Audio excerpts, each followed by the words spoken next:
Super refine sunflower oil రుచి చూడు కార్యక్రమానికి స్వాగతం. ముందుగా ప్రేక్షకులందరికీ దీపావళి శుభాకాంక్షలు. పండగ అనగానే మనకి ముందుగా గుర్తొచ్చేది పిండి వంటలే కదండి. అయితే రెగ్యులర్ ఎపిసోడ్స్లో మనం రుచి చూడులో ఎన్నో రకాల వంటకాలను నేర్చుకున్నాం కదా. మరి ఈరోజు పండగ సందర్భంగా చక్కటి పిండి వంటలను నేర్చుకోబోతున్నామండి.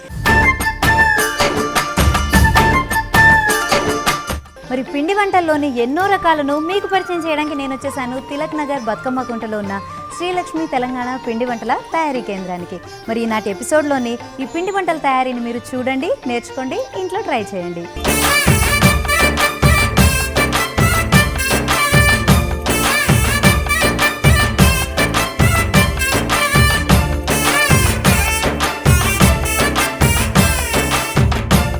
నమస్తే సుహాసిని గారు. నమస్తే. మరి పండుగలు రాగానే ప్రతి ఒక్కళ్ళు పిండి వంటలు చేసుకుంటూ బిజీగా ఉంటారు కదా. అయితే దీపావళికి ప్రత్యేకించి మన దగ్గర ఏ రకమైన పిండి వంటలు ఎక్కువగా తయారు చేస్తూ ఉంటారు? మా దగ్గర అరిసెలు, పల్లి లడ్డు, బూందీ లడ్డు, రవ్వ పోలేలు, దీపావళికి మైసూరుపాకు, మిల్క్ మైసూరుపాకు, ఓకే, కాజు కత్తి దీపావళి స్పెషల్. ఓకే. అంటే పండుగని కేవలం టపాకాయలు కాల్చుకోవడం ఇలాగే కాకుండా కొంతమంది నోములు కూడా పడుతూ ఉంటారు. అలాంటప్పుడు మామూలుగా మనం వరలక్ష్మి వ్రతాలప్పుడు కూడా చూస్తూ ఉంటాం. నోములు అనగానే ప్రత్యేకించి నైవేద్యం పెట్టడానికి కొన్ని రకాలు అని అంటూ ఉంటారు కదా. సో అలాంటి వాటికి కూడా మీరు సప్లై చేస్తూ ఉంటారా ఇక్కడ? చేస్తుంటాం. ఓకే. మరి ఈరోజు మా వ్యూయర్స్కి ఏం పరిచయం చేయబోతున్నారు? రవ్వ పోలేలు పరిచయం చేస్తాం. రవ్వ పోలేలు. ఓకే. చాలా మామూలుగా పోలేలు అనేది అయితే వింటూనే ఉంటాము, తింటూనే ఉంటాం కూడా. మరి రవ్వ పోలేలు అని అంటే దేంతో తయారు చేస్తారు? మామూలు పోలేలకి దీనికి ఏమైనా తేడా ఉంటుందంటారా? అవేమో పప్పు, శనగపప్పు, బెల్లంతో చేస్తారు. ఇవేమో రవ్వను చక్కెర, నెయ్యి. ఓకే. రవ్వ యూజ్ చేస్తున్నారు కదా. ఏ రవ్వ వాడుతున్నారు దీనికి? బొంబాయి రవ్వ. బొంబాయి రవ్వ. ఓకే. మరి రవ్వ పోలేలకు కావాల్సిన పదార్థాలు ఏంటో చూద్దామా? మైదా పిండి, బాంబాయి రవ్వ, పాలు, చక్కెర, నెయ్యి. మరి రవ్వ పోలేలకు కావాల్సిన పదార్థాలు ఏంటో చూసాం కదండి. దాని తయారీ విధానం ఇప్పుడు సుహాసిని గారు మనకు నేర్పిస్తారు. మరి సుహాసిని గారు ఎలా తయారు చేసుకోవాలి? ముందుగా స్టవ్ వెలిగించుకోవాలా? నెయ్యి వేసుకోవాలి. ఓకే. అంటే ఇప్పుడు రవ్వను వేయిస్తూ ఉంటారా? రవ్వను వేయించి. ఓకే. డ్రైగా కాకుండా రవ్వని ఏమైనా నెయ్యిలో వేయించుకోవాలండి. ఎందుకంటే ఇప్పుడు మనం చేసుకుంటుంది ఒక స్వీట్ ఐటమ్ కాబట్టి, స్వీట్ డిష్ కాబట్టి స్వీట్స్కి నేతితోనే ఎక్కువ మనకి టేస్ట్ వస్తుంది కదండి. రవ్వ వేసి ఓకే.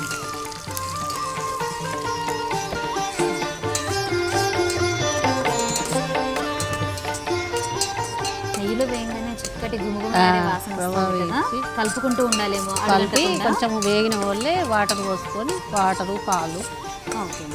అంటే రవ్వ మళ్ళీ మనకి చల్లారేంత వరకు ఉంచాలా, లేకపోతే పొయ్యి మీద ఉన్నప్పుడే మనం వాటర్ కానీ ఇందాక మీరు చెప్పినట్టుగా పాలు కానీ పాలు, వాటర్ అన్నీ వేసేసేయచ్చు? ఓకే. అంటే దీన్ని కూడా కొలతల ప్రకారం ఏమైనా తీసుకోవాలంటారా? పావు కిలో రవ్వ. ఓకే. రవ్వ, షుగర్ కూడా 300 గ్రాములు వరకు వేసుకోవాలి. కొంచెం ఎక్కువ వేసుకోవాలి షుగర్ కొంచెం ఎక్కువ వేసుకోవాలి. ఓకే. నెయ్యి మామూలుగా వేసుకోవచ్చు, కొంచెం వేసుకుంటే సరిపోతుంది. ఈ రవ్వ వేగింది. ఓకే. వాటర్ పోసుకున్నాం. వాటర్కి ఏమైనా కొలత ఉంటుందంటారా? అవసరం లేదు, కొంచెం అందాలు తీసుకోవచ్చు. కొన్ని పాలు పోసుకున్నాం. అంటే ఒక కప్పు బొంబాయి రవ్వకి ఒక కప్పు పాలు, ఒక కప్పు వాటర్ పోయాలి, ఒక కప్పు పాలు పోసుకోవాలి. సో అన్నీ ఈక్వల్ క్వాంటిటీస్ తీసుకున్నామండి ఇప్పటి వరకు. ముందుగా మనం స్టవ్ ఆన్ చేసుకున్న తర్వాత గిన్నె పెట్టుకుని కొంచెం నెయ్యి వేసుకున్నాం కదా. నెయ్యి వేసుకున్న తర్వాత ఈ బొంబాయి రవ్వని వేయించుకోవాలండి. బొంబాయి రవ్వ లైట్గా కలర్ చేంజ్ అవుతున్నప్పుడు దానిలోనే మనం ఈక్వల్ క్వాంటిటీస్ అనమాట, ఎంతైతే రవ్వ తీసుకున్నామో అంతే క్వాంటిటీలో మనం వాటర్ పోసుకొని ఈక్వల్ క్వాంటిటీస్లో పాలు కూడా పోసిన తర్వాత అలా కలుపుతూ ఉండాలి. కొంచెం రంగు కూడా మనకి మారుతున్నట్టు కనిపిస్తుంది. రంగు మారుతుంది. ఓకే. ఉడికిన వాళ్ళే చక్కెర, షుగర్ వేసుకోవాలి. ఓకే. షుగర్ వచ్చేసరికి తీపిని కొంచెం ఎక్కువగా ఇష్టపడేవాళ్ళు, ఇంకా పండగలో అనగానే స్వీట్స్ ఎక్కువగా తింటూ ఉంటారు కాబట్టి తీపిని కొంచెం ఇష్టపడే వాళ్ళు ఈక్వల్ క్వాంటిటీ కంటే ఇంకొంచెం ఎక్కువ వేసుకోవచ్చు. లేదు అంటే కనుక సరి సమానంగా వేసుకుంటే బాగుంటుంది. ఎక్కువ వేసుకుంటేనే బాగుంటుంది. ఓకే. ఇది దగ్గర పడుతుందా? దగ్గరకు వస్తుంది. దగ్గరికి పోలేలు చేసుకోవడానికి బాగుంటుంది. సో మన మనకి ఎలా తెలుస్తుంది అంటే రవ్వ కొంచెం మెత్తపడింది, దీనిలోకి మనం ఇప్పుడు పంచదార వేసుకోవచ్చు ఎలా తెలుస్తుంది? ఇట్లా ఉడికి దగ్గరకు వచ్చేస్తుంది. ఓకే. వచ్చిన మనం పంచదార వేస్తాం. ఓకే. ఇలా కలుపుతూ ఉండగా మనకి ఎప్పుడైతే కుతకుతలాడుతూ దగ్గర పడుతుంది అన్నట్టు అనిపిస్తుందో, కొంచెం గట్టి పడుతున్నట్టు అనిపిస్తుందో ఆ టైంలో మనం షుగర్ యాడ్ చేసుకోవాలి. అంటే షుగర్ యాడ్ చేసిన తర్వాత మళ్ళీ దానిలో ఉన్న అదే అది పాకంలాగా అయిన తర్వాత మళ్ళీ మనకి ఇది మళ్ళీ ఇదే కొంచెం కలుపుకుంటూ పోతుంటే దగ్గరకు వస్తుంది. ఓకే. అయితే ఇది బొంబాయి రవ్వతోనే చేయాలా, గోధుమ రవ్వతో చేసినా బాగుంటుందంటారా? ఈ బొబ్బాయి రవ్వతోనే చేస్తాం. షుగర్ వేస్తున్నా, షుగర్ వేసేస్తాం. షుగరే కాబట్టి కొంచెం తొందరగానే కరిగిపోతుంది, మనకి వేడి తగలంగానే చక్కగా అది లిక్విడ్ లాగా అయిపోతుంది కదా. Gold drop refined sunflower oil రుచి చూడు కార్యక్రమంలో చిన్న విరామం తీసుకుందాం.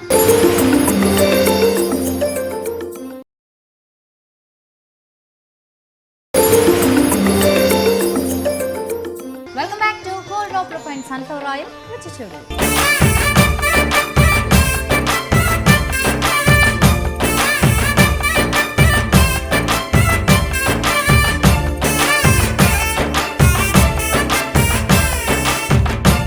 సో ఇంకా ఇక్కడ ప్రత్యేకంగా ఏ రకమైన వంటకాలు చేస్తూ ఉంటారు సుహాసిని గారు? కర్రీలు చేస్తాము, అరిసెలు, పల్లి లడ్డు, బూందీ లడ్డు, గవ్వలు, ఓకే, నువ్వుల కర్రీలు, భక్షాలు కూడా ఇలా రకాలు చేస్తాం. శనగపప్పు, పెసరపప్పు. ఓకే. సో అసలు పండగ సీజన్ వస్తేనే మీకు అసలు టైం అనేది దొరకదు కదా, బోల్డ్ రకాల వెరైటీస్ చేస్తూ ఉండాలి. బిజీ ఉంటుంది. పండగ వచ్చిందంటే 15-20 రోజుల నుంచి ఫుల్. సో ఎంతమంది వర్కర్స్ ఉన్నారు మీ దగ్గర? 20 మెంబర్స్ ఉన్నారు. 20 మెంబర్స్. ఓకే. సో దగ్గర పడ్డది. ఇలాచీ పౌడర్ వేసి దించేసుకొని, ఇలాచీ పౌడర్ వేసి కొద్దిసేపు ఉడకనిచ్చి. సో నెయ్యి వేస్తే ఎలా అయితే గుమగుమలాడుతూ ఉంటుందో మనకి ఇలాచీ పొడి వేసినా కూడా అంతే మంచి ఫ్రేగ్రెన్స్ అనేది. ఒక టేస్ట్కి కొంచెం నెయ్యి వేసుకోవాలి. ఓకే. సో ఇలాగా తిప్పడం కనుక వదిలేసేస్తే అడుగంటే ఛాన్సెస్ ఏమైనా ఉంటాయి? అడుగంటే మాడిపోతుంది. ఓకే, అందుకని ఇలా కలుపుతూ ఉండాలి. హల్వా రెడీ రవ్వ పొలలు. ఓకే. సో రవ్వ పోలేలకి కావాల్సిన పదార్థాల్లో మనకి ఏవైతే ఇంగ్రీడియంట్స్ చెప్తున్నామో వాటన్నిటితో కలిపి ఒక హల్వా లాగా తయారు చేసుకున్నామండి బొంబాయి రవ్వతోటి. సో ఇది అయిపోయిన తర్వాత దీన్ని పక్కకు పెట్టేసుకొని ఇంకా మనం పోలేలు స్టార్ట్ చేసుకోవచ్చా? ఓకే, మరి పోలేలు తయారీ విధానం చూద్దామా? రవ్వ పోలేలకు హల్వా రెడీ. ఇది చల్లారిన వాళ్ళు 10 నిమిషాలు చల్లారిపోయిన వల్ల పోలేలు రెడీ చేస్తాం. ఓకే. మరి వ్యూయర్స్ ఇంతవరకు ప్రొసీజర్ని ఫాలో అయ్యారు కదండి. ఈ రవ్వ పోలేలు తయారు చేయాలి అంటే కనుక ఈ బొంబాయి రవ్వతోటి ఒక హల్వా లాగా తయారు చేసి పెట్టుకున్నాం కదా, ఈ తయారు చేసిన హల్వా చల్లారాలంటే కొంచెం సేపు పడుతుందండి. మరి అంతవరకు వెయిట్ చేద్దాం. ఈ చల్లారిన తర్వాత ఈ బౌల్లో తీసుకొని రవ్వ పోలేలు రెడీ చేసుకుంటాం. మరి రవ్వ పోలేలకు సంబంధించిన రవ్వ హల్వా రెడీ అయిపోయిందండి, చక్కగా చల్లారిపోయింది. నెక్స్ట్ పోలేలు తయారీ విధానం చూసేద్దాం. పోలేలకు స్టవ్ వెలిగించుకొని ఓకే, పెనం పెట్టుకోవాలి. ఓకే. సో పెనం బాగా వేడెక్కిన తర్వాతనే వేసుకోవాలంటారా, లేకపోతే మీడియంలో ఉన్నప్పుడు? మీడియంలో ఉన్నప్పుడు వేసుకోవచ్చు. ఓకే. మనం పిండి పోలేలకు పిండి కలుపుకోవాలి. ఓకే. సో పెనం వేడెక్కేలోపు మనం పోలేలు తయారు చేసుకోవాలి కదండి, దానికి సంబంధించిన పిండిని ఇప్పుడు తయారు చేసుకున్నాం. కొంచెం వాటర్ పోసుకొని. ఓకే. ముందుగా డిష్లో మైదా పిండి వేశారు కదా, ఓకే, కొంచెం వాటర్ వేసుకున్నాము. ఇంతేనా? ఇందులో మామూలుగా చపాతీ పిండి తడిపేటప్పుడు కొంచెం ఉప్పు వేసిన అలా ఏమైనా వేయాల్సి ఉంటుందా? ఉప్పు అవసరం లేదు, స్వీట్ ఐటమ్ కదా, ఉప్పు అవసరం లేదు. కొంచెం ఆయిల్ వేసుకొని, ఆయిల్తో లేదంటే నెయ్యితో కూడా నెయ్యి కూడా వేసుకోవచ్చు. సో బూరెలకు కూడా ఇదే విధానంలో మనం ఫాలో అవ్వచ్చు అంటారా? ఇదే సేమ్, భక్ష్యాలు కొంచెం ఒకటే విధంగా ఉంటుంది కదా? అంత సేమ్ కానీ పప్పు అలా మార్చేది శనగపప్పుతో చేసేది ఇప్పుడు మనం రవ్వతో హల్వా పెడుతున్నాము. ఓకే. సో ఇలాంటి కొత్త కొత్త వెరైటీస్ ఏమేమి ట్రై చేస్తూ ఉంటారు మీ దగ్గర? బూరెలే రకరకాలు ఏం చేసిమంటే అవి చేసిస్తాం. రవ్వ అడుగుతారు, ఏదైనా చేసేయగలుగుతాం. ఓకే. ఇది ముద్ద అయిపోయింది. మరి చూస్తూ ఉన్నారు కదండి, మనం పోలేలు తయారు చేసుకోవడానికి మైదా పిండిని వాటర్తో కలిపి చపాతీ పిండిలాగా తయారు చేసుకొని పక్కన పెట్టుకోవాలి. అది నానడానికి కొంచెం టైం పడుతుంది కాబట్టి ఒక 5 నిమిషాల తర్వాత పోలేలు తయారీని స్టార్ట్ చేసేయచ్చు. మనం రవ్వ పోలేలు చేసుకోవడానికి రెడీ చేసుకుంటాను. ఈలోపు పెనం కూడా మనకి వేడెక్కింది కదా. సో ఈజీ ప్రొసీజర్ అండి. మనం మామూలుగా అయితే కనుక పీట వేసుకొని ఒత్తుకునే దానికంటే ఇలాంటి పూరి ప్రెస్ ఉంటే కనుక, అంటే మీరు ఎక్కువ నెంబర్స్లో తయారు చేస్తూ ఉంటారు కాబట్టి ఈజీ అయిపోవడానికి ఇలా యూజ్ చేస్తున్నారు. కావాలంటే కూడా మనం కూడా ఇంట్లో ఒక పూరి ప్రెస్ అనేది మన దగ్గర కూడా ఉంటుంది కాబట్టి ఈజీగా తయారు చేసేసుకోవచ్చు అనమాట. సో మైదా పిండిని మనం చిన్న చిన్న ఉండల్లాగా తీసుకొని సేమ్ చపాతీ ఒత్తుకున్నట్టే ఒత్తుకునే వాళ్ళు ఒత్తుకోవచ్చు, లేదు అంటే కనుక ప్రెస్లో దాన్ని రెడీ చేసేసుకోవచ్చు. ఈ హల్వా ఇలా ఓకే, అంటే పెద్దగా ఒత్తుకున్న తర్వాత పెట్టక్కర్లేదా, మామూలుగా చిన్నగానే పెట్టేసుకోవచ్చు? ఇట్లా రౌండ్గా చేసుకొని పెట్టేసుకోవచ్చు. ఓకే, చూస్తున్నారు కదండి, కొంచెం ఉండలాగా తీసుకున్న మైదా పిండిని చక్కగా చేతి మీద మనం పరుచుకొని వెడల్పుగా చేసుకొని దాని లోపలే ఇప్పుడు తయారు చేసుకున్న హల్వాని కూడా పెట్టుకొని టోటల్గా కవర్ చేసేయాలి. మొత్తం కవర్ చేసిన తర్వాత ఇలా పూరి ప్రెస్లో ఒత్తుకుంటే కనుక మనకి రవ్వ పోలేలకు కావాల్సిన మిశ్రమం అనేది రెడీ అయిపోతుంది. నెయ్యి వేసుకొని పోలేలు రెడీ. దీనికి పైనుంచి కూడా మళ్ళీ నెయ్యి కొంచెం వేసుకోవాలా? కొంచెం వేసుకుంటే బాగుంటుంది. సో పెనం ఆల్రెడీ వేడెక్కింది కాబట్టి మనకి తొందరగానే వచ్చేస్తుందండి. ఇది అంటుకోవడం అలాంటివి ఏం జరగదు కదండి. మనకి ఏం అంటుకోదు, నెయ్యి వేస్తాం కదా. సో తీసేటప్పుడు మనం తీసిన ట్రేకి అంటుకోకుండా ముందుగానే ఒక ప్లాస్టిక్ కవర్ అనేది కవర్ వేస్తుంది. రవ్వ పోలే రెడీ అయింది, వేడి తీసుకొని అలా ఒక ప్లాస్టిక్ పేపర్ మీద వేసుకొని మళ్ళీ కొంచెం నెయ్యి వేసుకొని ఇంకోటి రెడీ చేస్తాం.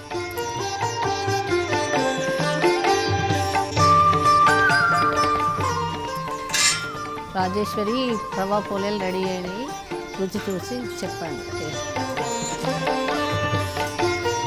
చూస్తున్నారు కదండి, పూర్ణం బూరెలు బొబ్బట్లు అనగానే మనం రెగ్యులర్గా తయారు చేసుకునే ఐటమ్స్ ఏనండి. సో అదే ప్రాసెస్లో కొంచెం వెరైటీగా ఉండడం కోసం చక్కగా రవ్వ కేసరి అనేది తయారు చేసి ఆ హల్వానే ఇందులో స్టఫ్ చేసి చాలా చూస్తుంటేనే నోరూరిపోయేలాగా కనిపిస్తున్నాయి. రవ్వ పోలేలు రెడీ అయిపోయినాయి కదా, మరి ఏమాత్రము ఆలస్యం చేయకుండా దీని టేస్ట్ ఎలా ఉందో చూసి చెప్పేస్తాను.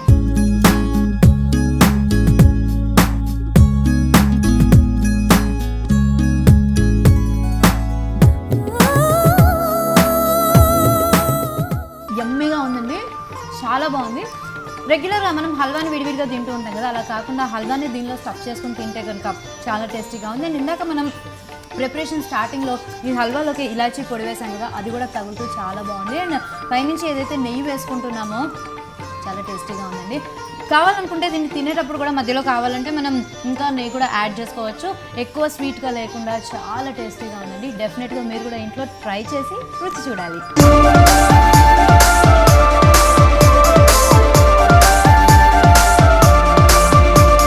ఇప్పుడు gold hope refined sunflower oil రుచి చూడు కార్యక్రమంలో చిన్న బ్రేక్ తీసుకుందాం.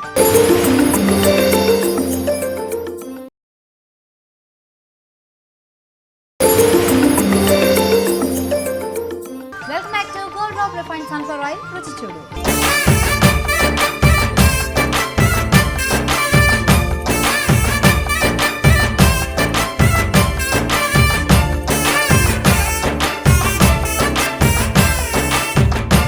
సుహాసిని గారు, మళ్ళీ కొత్త వంటకాన్ని మనకి పరిచయం చేశారండి, చాలా టేస్టీగా ఉంది. మరి నెక్స్ట్ ఇంకా ఏ వెరైటీ పరిచయం చేయబోతున్నారు? పల్లి గారెలు చేయాలి. పల్లి గారెలు చేస్తున్నారు. ఓకే, అది వచ్చేసి ఒక హాట్ ఐటమ్ కదా. Hot item. ఓకే, మరి దానికి కావాల్సిన పదార్థాలు ఏంటో చూద్దామా? చూద్దాం. నువ్వులు, కారం, ఆయిల్, మసాలా, ఉప్పు, పల్లీలు, బియ్యం పిండి, కరివేపాకు. మరి పల్లి గారెలకు కావాల్సిన పదార్థాలు ఏంటో చూసారు కదండి, దాని తయారీ విధానాన్ని ఇప్పుడు తెలుసుకుందాం. మరి సుహాసిని గారు, ముందుగా ఎలా తయారు చేసుకోవాలి? ముందుగా స్టవ్ వెలిగించుకొని ఆయిల్ వేడి అయినది. ఓకే, సో ఇది డీప్ ఫ్రై ఐటమ్ అనుకోండి, అందుకనే మనకి నూనె చక్కగా కాగుండాలి కాబట్టి స్టవ్ వెలిగించుకొని బాండ్లీ పెట్టుకొని ఆయిల్ హీట్ చేసుకున్నాము.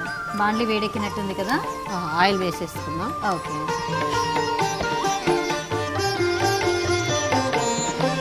డీప్ ఫ్రైకి సరిపడా ఆయిల్ వేసుకోవాలి. ఆయిల్ వేసుకున్న తర్వాత దాన్ని చక్కగా వేగనివ్వాలండి. ఆయిల్ మనకి ఎంత హీట్ అయితే అంత తొందరగా మనకి ప్రిపరేషన్ అనేది అయిపోతుంది. మరి సుహాసిని గారు, నూనె వేడెక్కే లోపు మనం పల్లి గారెలకు కావాల్సిన మిశ్రమాన్ని తయారు చేసుకుందామా? రెడీ చేసుకుందాం. ఓకే, బియ్యం పిండి పోసేసుకోవాలి. ఓకే, మసాలా. ఓకే, ఈ మసాలా అనేది దేంతో తయారు చేశారు? ధనియాలు, జీలకర్ర, ఎల్లిపాయలు.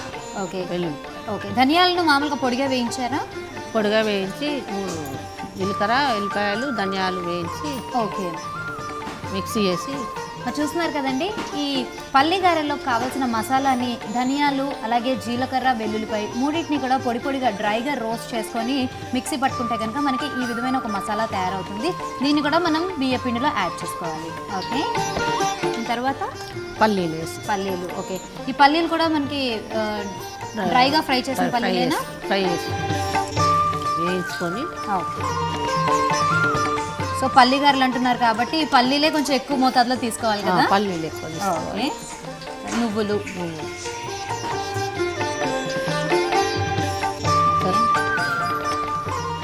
ఉప్పు కారం. ఓకే, ముందుగా కొంచెం కారం తీసుకుందాము. ఇది ఉప్పు కారానికి బదులు అంటే కారానికి బదులు మనం కావాలనుకుంటే పచ్చిమిరపకాయ పేస్ట్ కూడా వాడుకోవచ్చు. పచ్చిమిరపకాయ పేస్ట్ ఓకే చేయొచ్చు. సో రుచికి సరిపడా ఉప్పు, ఉప్పు, కరివేపాకు, కొంచెం కరివేపాకు. ఓకే, ఇవన్నీ కూడా ఆయిల్తో కలుపుకోవాలా వాటర్తో కలుపు? వాటర్తో కలిపేసుకొని.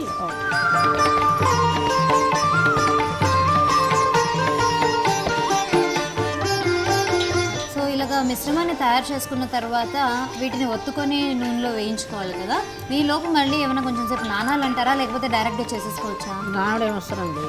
నానడం ఏమక్కర్లేదు. ఓకే, సో అందుకేనండి మనం ముందుగా ఆయిల్ని హీట్ చేసుకుంటే కనుక ఇది తొందరగా కలిపేసేసుకుంటే పిండి మనకి రెడీ అయిపోతుంది కాబట్టి వెంటనే వేసేసుకోవచ్చు అనమాట. పల్లి గారెలు తయారీ ఈజీ అయిపోతుంది. పూరి ప్రెస్ మీద. ఓకే, వీటిని కూడా పూరి ప్రెస్ మీద చేసుకోవచ్చు. ఓకే, లేదు అంటే కనుక నార్మల్గా చేతి మీద ఒత్తుకొని కూడా చేసుకోవచ్చు. పూరి ప్రెస్ మీద. ఓకే, పూరి ప్రెస్ మీద చేసుకోవాలి. సో ఇప్పుడు మనం పల్లి గారెలకి కావాల్సిన మిశ్రమాన్ని తయారు చేసుకుంటూ ఉన్నాం కదండి. ఇది ఇంకా కలుపుతూ ఉన్నారు కదా.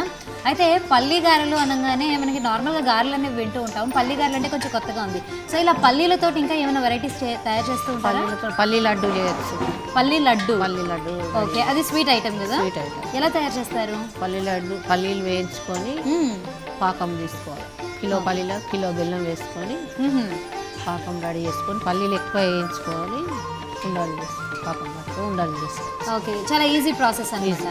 అయితే కిలో పల్లీలకి కిలో బెల్లం అని అన్నారు. పల్లీలు మళ్ళీ మనం పొడి చేసుకునేది ఉంటుందా? పొడి చేస్తే అంటే పల్లీలు లెక్కనే ఉంచుకోవాలి. అయితే ఈ బెల్లాన్ని పాకం అన్నారు కదా, ఇది తీగ పాకం అని లేకపోతే గట్టి పాకం అని అంటారు. ఓకే, గట్టి పాకం లాగా తయారు చేసుకోవాలి. చాలా ఈజీ ప్రాసెస్ ఏమో కదా. ఇంగ్రీడియంట్స్ కూడా ఎక్కువ పట్టవు. బెల్లము పల్లీలు అంతేనా? పల్లీలు అంతే. ఓకే, నేను వేయించుకునేది పొడిగానే వేయించుకోవాలి. ఓకే, మళ్ళీ తర్వాత దీనిలో నూనె కానీ నెయ్యి కానీ యాడ్ చేసి ఇంకేం అక్కర్లేదు. ఓకే, చాలా తక్కువ ఇంగ్రీడియంట్స్తో చాలా తొందరగా అయిపోయే ఒక ప్రాసెస్ కూడా ఈలోపే చెప్పేశారండి, చాలా చిటికలో. అయితే పల్లి లడ్డూని కూడా తయారు చేసుకోవచ్చు. సో కావాలంటే మనం దాన్ని బ్లాక్స్లో కూడా చిక్కీలా కూడా చేసుకోవచ్చు కదా. ఓకే, ఈలోపు నూనె కూడా కాగినట్టు మన రెడీ అయింది. వేసుకుందామా? వేసేస్తాం. ఇలా ముద్దలు చేసుకొని ఓకే పేస్ట్ మీద. మనం మినపగారెలు చూస్తూ ఉంటే కనుక మందంగా ఉంటాయి కదా. కాకపోతే పల్లి గారెలు అనేసరికి మనకి నార్మల్గా ఇంట్లో చెక్కలు ఎలా అయితే తయారు చేసుకుంటూ ఉంటామో ఆ ప్రొసీజర్లో చేసుకోవాలి కదా. పలచగా ఒత్తుకోవాలి. పలచగా చేసుకోవాలి.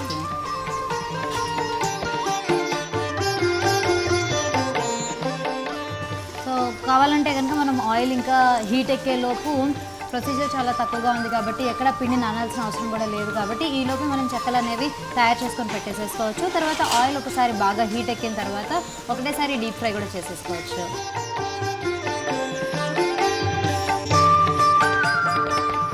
పల్లిగారెలు రెడీ అయినాయి, తీసేసుకుందాం బౌల్లో. ఓకే, జాలీలో తీసుకొని ఆయిల్ పడిచిన వాళ్ళు పల్లిగారెలు. ఓకే, పల్లిగారెలు రెడీ అయినాయి, రుచి చూడండి. నోరూరించే పల్లిగారెలు రెడీ అయిపోయాయండి. మరి దీని టేస్ట్ ఎలా ఉందో చూసి చెప్పేస్తాను.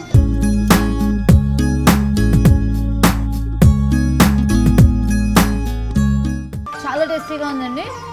పల్లీలు కానీ నువ్వులు కానీ ఇందాక మనం యాడ్ చేసుకున్న మసాలా కానీ ఏ ఇంగ్రీడియంట్ ఆ ఇంగ్రీడియంట్ టేస్ట్ చాలా చక్కగా తెలుస్తుంది. క్రిస్పీగా కూడా వచ్చినాయండి, చాలా టేస్టీగా ఉంది. బియ్యం పిండి యూజ్ చేశారు కాబట్టి మనకి చాలా క్రిస్పీగా ఉంది. దట్టు పలుచగా ఒత్తుకున్నారు కాబట్టి చాలా చక్కటి టేస్ట్ వచ్చిందండి. అండ్ ఇందులో యూజ్ చేసిన ఇంగ్రీడియంట్స్ అన్నీ కూడా మళ్ళీ మనకి హెల్తీగా ఉండే ఇంగ్రీడియంట్సే. అండ్ చూస్తున్నారు కదా, ఆయిల్ కూడా అస్సలు అంటలేదు. డీప్ ఫ్రై ఐటమ్ అయినా కూడా చాలా బాగుంది.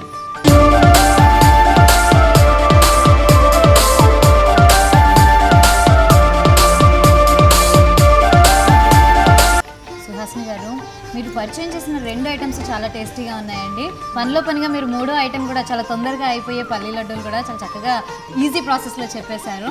మరి ఇంత చక్కటి వంటకాలను మాకు మా వ్యూవర్స్ అందరికీ చాలా చక్కగా ఎక్స్ప్లెయిన్ చేసినందుకు థ్యాంక్ యూ సో మచ్ అండి. అలాగే మీకు మరొకసారి దీపావళి శుభాకాంక్షలు. థ్యాంక్స్. దీపావళి రోజు ఈ పిండి వంటలు పరిచయం చేయడం మాకు చాలా సంతోషంగా. 130 వారికి దీపావళి శుభాకాంక్షలు. థ్యాంక్ యూ అండి.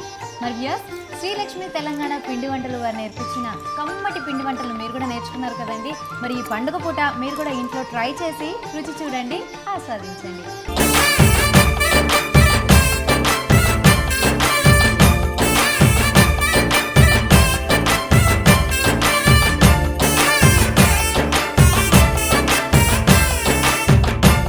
మరొకసారి ప్రేక్షకులందరికీ దీపావళి శుభాకాంక్షలు తెలియజేసుకుంటూ మీరు కూడా రుచి చూడు కార్యక్రమంలో పాల్గొనాలనుకుంటున్నారా?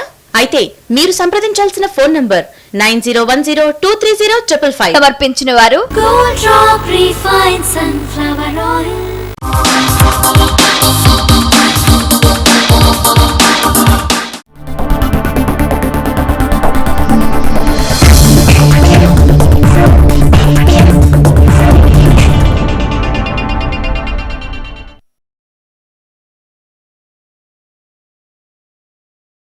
మన Deepavali special gold drop refined sunflower oil రుచి చూడులో